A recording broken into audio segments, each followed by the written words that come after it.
कहा जा रहा है आप लोगों की तरफ से कि गैर राजनीतिक है, भारत जोड़ने का काम क्या वाकई हर ये आदमी गैर को करना राजनीतिक, पड़ेगा। मतलब आप इसको कह सकते हैं ये पूरा इवेंट जो आप कर रहे हैं, और अगर गैर राजनीतिक कह रहे हैं तो गैर धार्मिक भी कर लेते सर, ताकि विरोधी आपको उस तरह से निशाना तो नहीं साधते जो आपके विरोधी हैं। एक मिनट, अनुज अत्रे जी से मेरा ये सवाल है। देखिए, निश्चित तौर पे मैं पहले आपकी धार्मिक वाली लाइन पर आता हूं। कांग्रेस ने कभी भी धर्म के आधार पर राजनीति नहीं की है। मैं माफी के साथ रोकूंगी और अपने जो डायरेक्टर हैं उनको कहूंगी कि राहुल गांधी जी की आप वो तस्वीरें भी जरा चलाते रहिए कि क्यों आखिर उनको कहा जा रहा है कि चुनावी हिंदू हैं, इच्छाधारी हिंदू हैं। जी अनुज अत्रे जी। नहीं, आपका परसेप्शन हो सकता है, आपका नैरेटिव हो सकता है, आप किसी भी एंगल से चलाएं, कोई बात नहीं, लेकिन ये आप दूसरे एंगल से भी दिखा दीजिए। जो आज जो इच्छाधारी हिंदू होने का और जो ढोंग करने का जो दिखावा करके देश की जनता की भावनाओं को भड़का करके, और जो अंग्रेजों की पॉलिसी थी डिवाइड एंड रूल करके देश की जनता को बांटो और राज करो के राज पे करके 8 सालों से देश की सत्ता पर बैठे हैं और आज भी देश में विष घोलने का काम कर रहे हैं। जरा उनकी हरकतों का भी दिखाने का हिम्मत कीजिए ना। राहुल जी ने कभी भी धर्म के आधार पर, कांग्रेस के किसी नेता ने धर्म के आधार पर राजनीति नहीं की है। हमारे राजनीतिक मंचों से धर्म का आसरा नहीं लिया जाता है। धर्म और मजहब हमारा व्यक्तिगत हमारा वो मत है। हम लोग व्यक्तिगत रूप से उसका सम्मान करते हैं, हम लोग सब धर्म को मानने वाले हैं, लेकिन ये सेलेक्टिव होकर जो धर्म की जो राजनीति करते हैं, जब मन करता है तो हिंदू बन जाते हैं, जब मन करता है तो सबसे ज्यादा प्रताड़ना इस देश में अगर इन 8 सालों में कुछ हुई है, जो आर्थिक रूप से जिसको तबाह किया गया है, तो जिनके इन्होंने वोट लिए उसी वर्ग को सबसे ज्यादा इन्होंने तबाह। ठीक है चारू प्रज्ञा जी, आप जवाब दें, मैं डॉक्टर पांडे का रुख करूंगी। तो हिंदुओं की सबसे ज्यादा आत्महत्या हुई है, बेरोजगारी अगर बढ़ी है तो हिंदुओं की सबसे ज्यादा बेरोजगारी बढ़ी है, महंगाई का दंश अगर झेला है तो इनके राज में हिंदुओं। जब मेरे बोलने का समय हो तो मैं एक्सपेक्ट करूंगी प्लीज कि सब सुने, क्योंकि मैं किसी और के बीच में नहीं बोल रही हूँ। देखिए, आपको कांग्रेस पार्टी का मैं एक सच और बताती हूँ। ये वही पार्टी है जिसने इतने सालों तक देश में राज करने के बावजूद कभी भी नॉर्थ ईस्ट को देश में इंटीग्रेट करने का काम नहीं किया। उन्हें हमेशा पिछड़ा ही छोड़ा, अलग ही छोड़ा।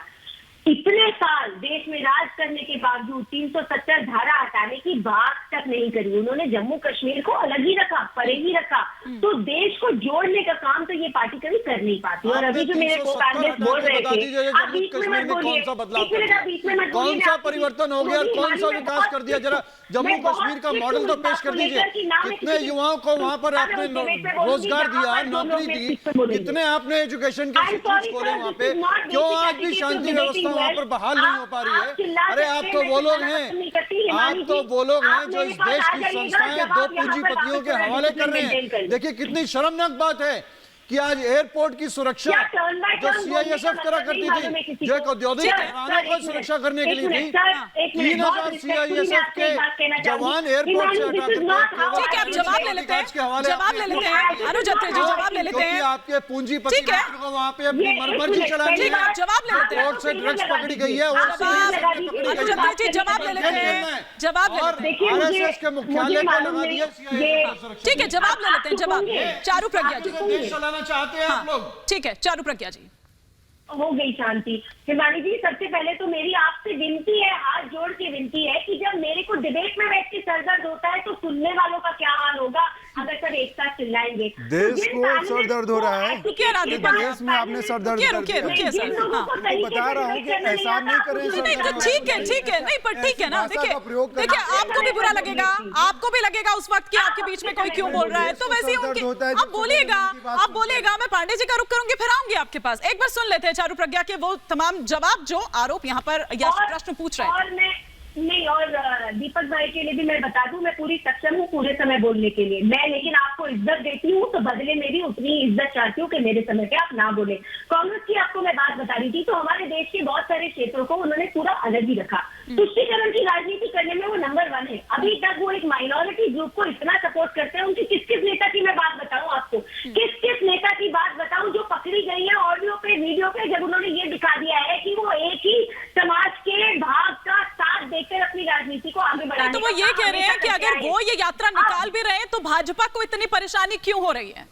तो भाजपा ने, आपको याद होगा, अभी हमारा भारत क्यों नहीं जोड़ा जाना चाहिए? भारत को क्यों नहीं जोड़ा जाना चाहिए? ये प्रश्न जी क्यों नहीं भारत को जोड़ने की मूवमेंट चलाना चाहिए? जिसका नाम हमने रखा हर घर तिरंगा। हर घर पे तिरंगा था क्योंकि हमारा देश जुड़ा हुआ है।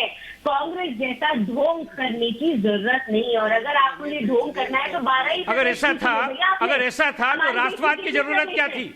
इस देश के सारे लोग राष्ट्रवादी हैं, फिर राष्ट्रवाद की बात क्यों उठाई गई? फिर राष्ट्रवाद की बात क्यों उठाई? अगर आज भारत जोड़ने की बात होती है तो फिर राष्ट्रवाद की बात क्यों उठाई? क्या इस देश के अंदर सारे गद्दार हो गए थे? क्या इस सारे इस देश के लोग देश के खिलाफ हो गए थे? क्यों उठाया फिर राष्ट्रवाद का मुद्दा?